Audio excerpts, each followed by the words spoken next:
Welcome back. Today we're going to be talking about something a little different, a little darker. We have three true accounts, real stories from people who found themselves completely isolated in the dead of winter, only to come face to face with something terrifying. And these aren't just spooky stories. These are really case studies in fear.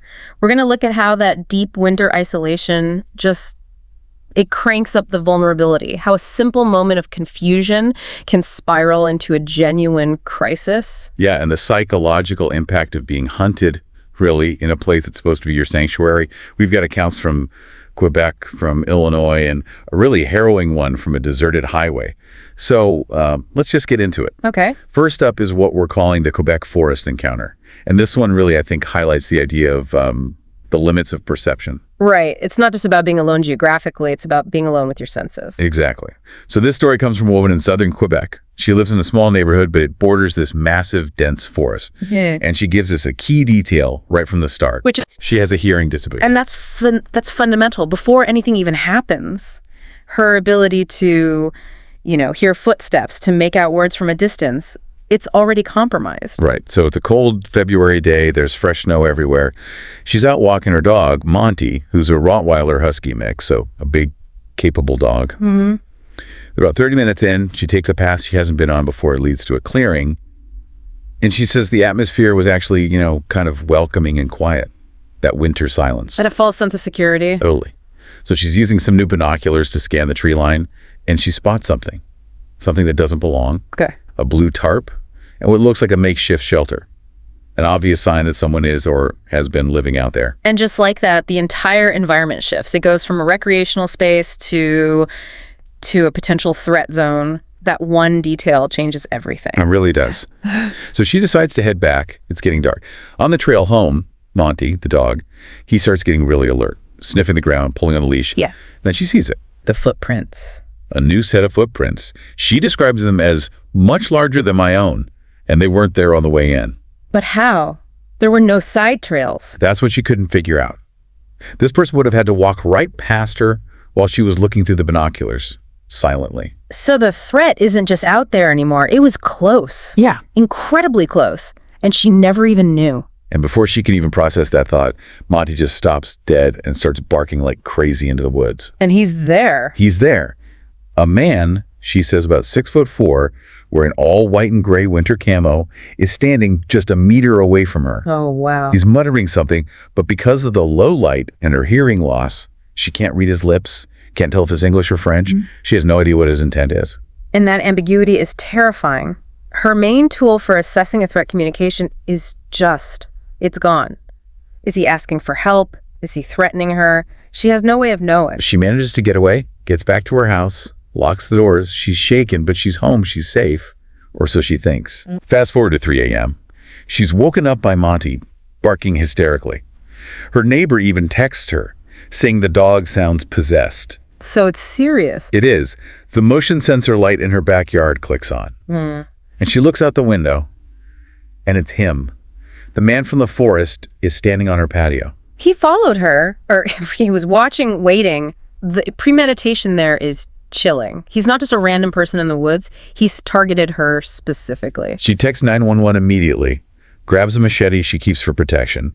She hides in her room, just watching the shadow under her door as Monty goes absolutely insane on the other side. Wow. When the police finally arrive, they find the glass of the patio door completely smashed. The backyard gate, which leads directly into the forest, is wide open.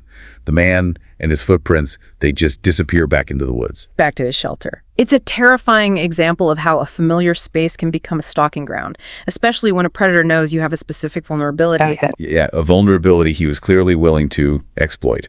Okay, so that account shows us, that kind of physical environmental threat. The next one is, it's very different. It's about how digital tools can be turned into weapons. Moving from the woods to the web, in a sense, the deception is just as isolating. It is. This story involves two sisters in Illinois, Ember, who's 16, and Kate, who is 15. It starts with a simple text message. From who? From their dad. He's a construction worker about a 30-minute drive away. The text says his usual cafe is closed and asks them to bring him lunch out in the woods where he's working. Okay, so it seems normal enough. A little unusual, but plausible. Right. But when they get there, they try calling him, and he doesn't answer. He only replies by text. He tells them to go wait for him down at this isolated deck by a lake. And that right there is the moment, the first huge red flag. Why only text? Exactly. But they're teenagers. Yeah. Text from dad is a text from dad. They trust it. It's a classic manipulation, using that authority and a sense of urgency to override their gut feeling. The lack of a voice, the inability to verify, it's a perfect setup. So we go down to the deck, and there's a man sitting there, all in black, hood up. Amber walks up, pulls hood off, and it's not their dad. Oh, no. He turns to them, smiling, this manic grin, and he starts waving their dad's stolen phone in the air. The sheer psychological shock of that moment, realizing your parents' identity was used as bait, that's a violation on a whole other level. He lunges, grabs Kate's arm, but they manage to fight him off, run back to the car, and just speed away. Thank God. They get home. Their actual dad is there, confirms his phone was stolen at his job site earlier. The police track the phone's IMEI number and find it right where the girls left it, still on that deck by the lake. So they think it's over. He has no way to find them now. That's what they thought. But the stalker had a backup plan, a much more sophisticated one. 6 hours later, it's 1 a.m. Amber gets a text from an unknown number. It says, "I like that your house is lit only by your bedroom TV." Oh, that is terrifying. Immediately, she hears a noise outside. Her room is on the 2nd floor. She looks out the window, and he's there, standing in her yard, smiling and raising a gun. The window shatters.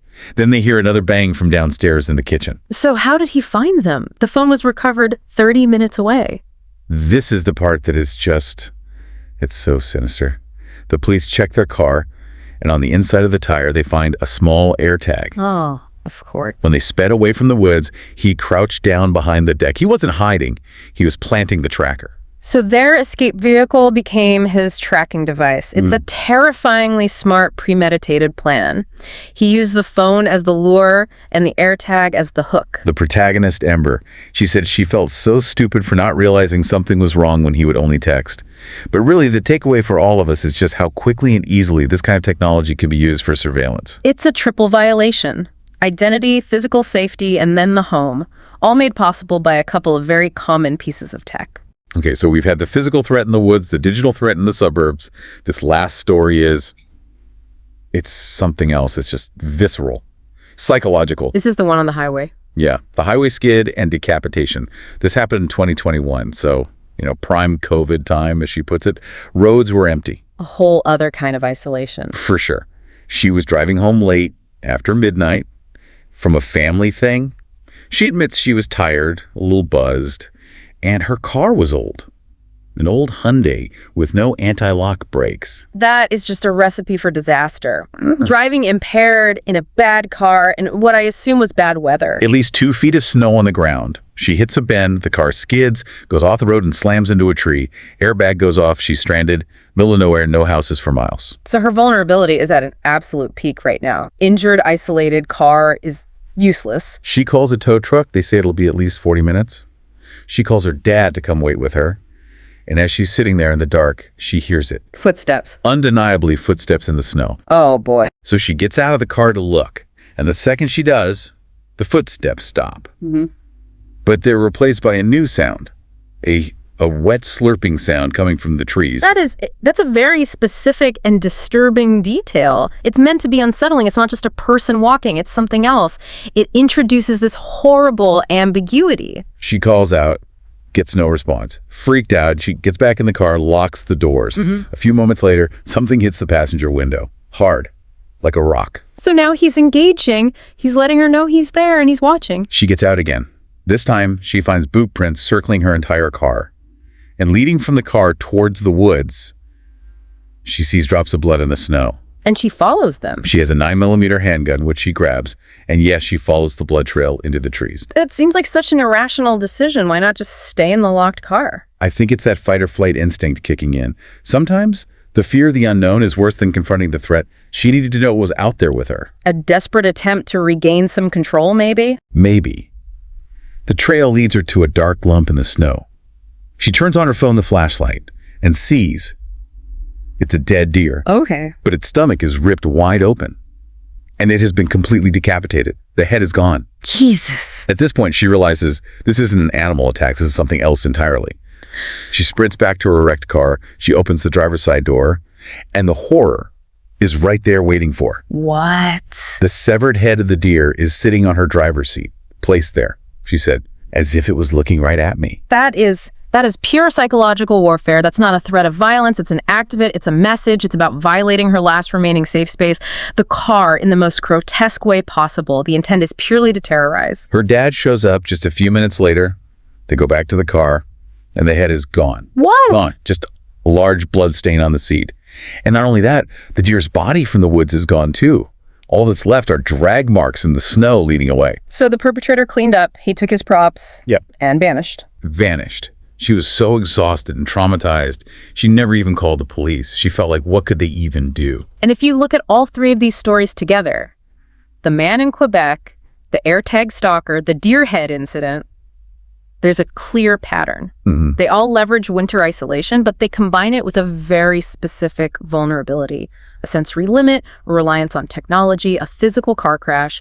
The perpetrators use that moment of weakness to inflict the maximum amount of psychological terror. And in every case, the true intent is a mystery. We don't know who these people were. We don't know what they ultimately wanted beyond just spreading fear and chaos. That ambiguity is what stays with you. It's the final turn of the screw. They didn't just exploit a weakness, they turned it into a haunting that the victim has to carry forever. These stories really are a reminder that when everything gets quiet and the snow starts to fall, that silence isn't always peaceful.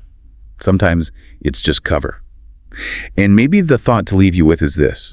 In a world where we're more connected than ever, what happens when the very isolation we seek is what makes us the most vulnerable? Thank you for joining us for this. A pretty intense discussion. We hope you'll follow us for more deep dives into these kinds of topics. And if you found this insightful, please remember to like, share, and subscribe to our channel. Drive safe and stay aware of your surroundings. Good night.